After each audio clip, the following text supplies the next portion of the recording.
Hey folks, Alex here with Wall Whisperer.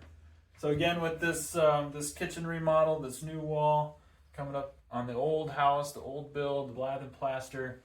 It's a combination of lathe and plaster and a thin 1/4 inch drywall.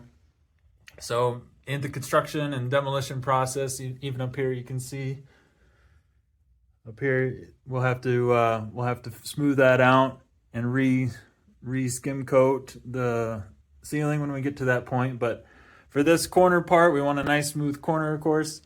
So we'll have to cut this back about 1 foot, and then we'll probably end up cutting this all out and add new drywall.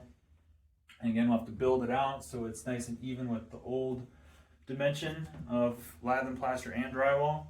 The trick will be to not move the trim. The trim is very well set in there from years of addition, so we're going to try to leave that alone and work around it. So that's the strategy as is now.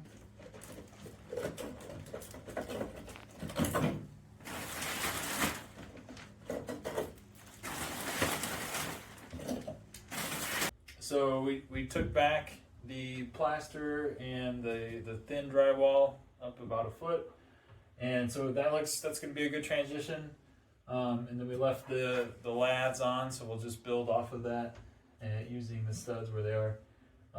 We have this has been built out now by 3/4, so we just added some shims to all the touch points. So now we'll get our 1/2 inch sheet of drywall and build it out and connect it to the wall.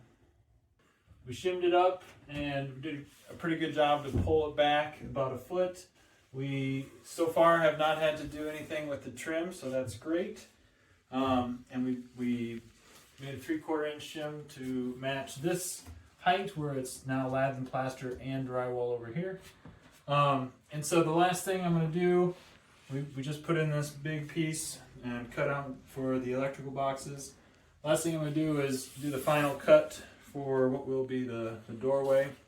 So I went ahead and scored that, and we're gonna crack it out. And one little tip I like to do is with something solid to break this and make the final snap. So there's that, and then I'll cut the back side, and away we go.